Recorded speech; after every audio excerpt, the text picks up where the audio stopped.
Hello guys, welcome back to the channel. We are going to do an Inside My Head episode because that was something that I really enjoyed doing, and that was something that was rather popular in the olden days. So let's have a look at what's happening here. I'm going to play King's Indian, which is one of my favorite openings. I have been playing it for well, pretty much since I started chess actually. It was one of my main repertoires against d4, and it's a really fun opening to play. I'm trying to combat the center here. The downside of all the bishop d3 systems is that it leaves the d4 square a little bit unattended, I should say, because of yeah, the queen is not covering it. So now I'm trying to cement a knight in on d4, which I succeeded in doing. And so now the next step is that I either need to play f5 or a6 b5 in order to further undermine the center.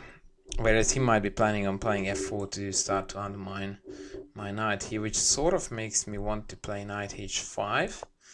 Because not only does it cover f4, but it also allows me to combat the center with f5 at one point. I need to watch out for motifs like f5 takes, pawn takes back, knight takes, and then my knight is hanging here, which I managed to describe with 27 arrows. Sorry about that, but hopefully you get the idea. So sometimes this knight is a little bit lonely here. That is very strange. That is a very strange move. So let's go wild and active and bring this queen here. I'm already hinting ideas like sacking here, but also queen h4 supports the idea of playing f5, because now my queen is covering the knight that I showed you before. So now this motif is a lot safer. Bishop d2 was truly atrocious. He should have played here something like queen d2, connecting the two rooks, completing development, and yeah, go from there. Whereas now I'm getting more and more liberty in what I would like to do, which is build up some kingside attack. The reason why I chose to take this way is because this way my bishop can come to e5 if need be, which could be a very handy attacking piece as well. Now, there is a big temptation to take on h3, but I have a feeling that it's a little bit premature, and so I'm tempted not to do that. The other tempting idea is to play f5 takes, bishop takes, rook takes, because then I can bring up this dude a square up and open up the bishop's diagonal, as well as doubling up the rooks on the f. So I'm going to do that. So I expect e takes, bishop takes, and then rook takes. And in that position I'm threatening to push d3 in, as well as doubling up on the f and putting tremendous pressure on the f2 pawn. God, I am good. God, I am good. Okay, everything is going according to plan. So now he needs to worry about d3 a little bit. g4 doesn't concern me, by the way, because rook here seems to me to be a deadly attack. It would be quite good if I could speak. Yeah, so g4 I didn't even really look at, to be perfectly honest, because it just looks the type of move that is bound to be bad on several accounts. So yeah, I will figure it out when we get there. And it's not me being slack, it's just me knowing that it's not good. And if he's thinking about it, then yeah, he's wasting his time. Speaking of, okay, so this move is a typical crystal clear sign that he wants to play f4 and cause me some headache with queen swap, which obviously is now desired by him, because yeah, I'm building up quite a bit of initiative here. Rook e8 appears to be a very tempting move, but I am yet to find after f4 a straight win.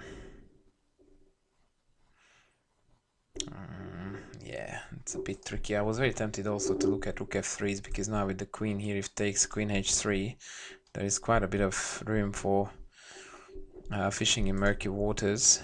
And finally I also have d3 possible, and I think I will go with that. I like d3 because it forces the knight towards the queen side, and the main action at the moment is happening on the king side, so any piece I can sort of shove away and push away towards the queen side is basically a big success for me. Knight c3 brings about this annoying queen e4 plan, which could be a little bit of a pain in the neck. Oh, I did not see that happening. Alright, so I will take this for once. Please know that that's already hanging. And if I take here, the queen can't take back because this is hanging too. So the rook will have to take, the king will have to take, which is super awkward. And I'm just probably going to hunt this down. Although he has got check winning this. But then after bishop d4, his king is going to be caught in the middle. In fact, I'm quite tempted to play queen d4. Bishop e3, rook f1, rook f8 check, king g1. Queen takes b2, rook b1. I'm super winning there too. Oh! Okay. While I was thinking about the move, I actually let go of the piece accidentally, so... yeah, it's happening now. Actually, after bishop e3, I can take on c4. That's a very cheeky move, and thereby blocking in the way to e6. So I probably played the more clever version of this variation, but once again my opponent was helping me a great deal. Knight c3 should have been played here, and there is still a slight hope that they can hang on with queen e4, although after bishop d4 it seems that the game is over because on f2 white is collapsing big time. Okay, so bishop c3 now. Isn't this checkmate in 2? Alright. So, that was a cruisy victory. So my opponent just resigned, and I will thank him for the game, and I will lie a little bit because I will say I have got to go, which I don't. But that way we can go through the game. And the opening was a bit quick, so I didn't have a chance to talk about it. So up till now it's stock standard. h3 here is mixing a couple of systems. Knight e2 would have been the correct way to go. And then castles and bishop e3, where compared to the game, it would have been a tempo up because h3 was a totally useless move in the game. So I immediately started to pressurize the pawn in the center, and please note that it's rather typical in almost every single opening that when you have got a wide center like this, almost exclusively the softest point in this chain is the middle dude. There's no really logical explanation to it, but that's just the way how it is. Of course, the logic is that these are more guarded, but why chess is designed such a way is, yeah, not explainable. It's just something that happens to be the case. So as you can see, I'm very consciously trying to attack now that square, and in fact occupy that square with all my might. And after 92, I managed to play... excuse me. Oh, that was an ugly yawn. I managed to summon the knight in. He should have actually taken it.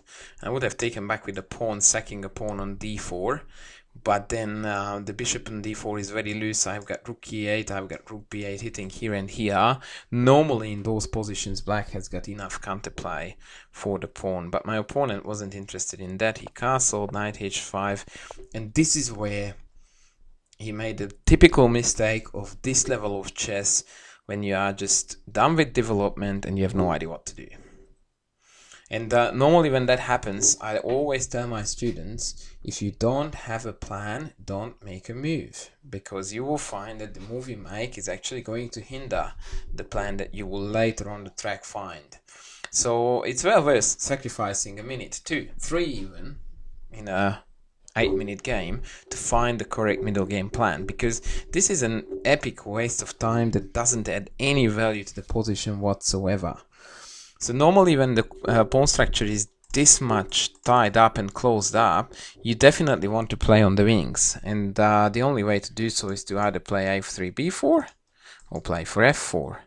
And queen d2 would have supported both, connecting the rooks, allowing you to play rook b1 or rook e1 followed by f4. We have a crystal clear plan, and we know what we are doing. With bishop d2, which was a move that he played approximately after 10 seconds of not thinking, I would like to emphasize that this was not a result of thinking. This was a result of I have got no idea.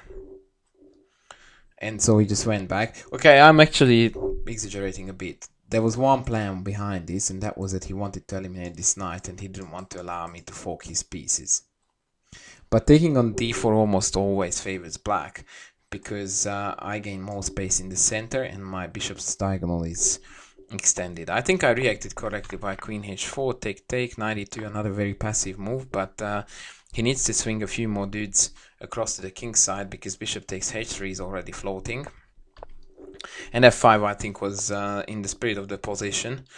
We need to note that, though, that I am swapping off technically his bad bishop, hidden behind blocked pawns on the white, and I'm swapping it off for my good bishop. Come on, myth that this is a good bishop. It's not. It's blocked in behind its own pawns, especially when it was still back here. Once this pawn becomes mobile, this bishop has the potential to become good, but right now my top bishop is this. So I actually made a very bad swap, but the reason why I chose to do that is because at this cost I activated my Turuks, and now I actually can, or should be able to, extend the scope of my own bishop. Queen e1, that was rather sad, although I think the position is rather bad anyway. And then this was his last mistake. After knight c3, bishop d4, black would have had a huge attack on the king side and probably a winning position, but my opponent chose to die in a quicker manner, and after queen d4 he fell into a mate after bishop c3 with rook f8. The somewhat more accurate bishop e3 still would have allowed queen takes c4 followed by queen takes d5, and I'm 25 pawns up, and I've got a raging attack. So that was it for now, guys, and I hope to be back with more soon. Thanks for watching. Bye.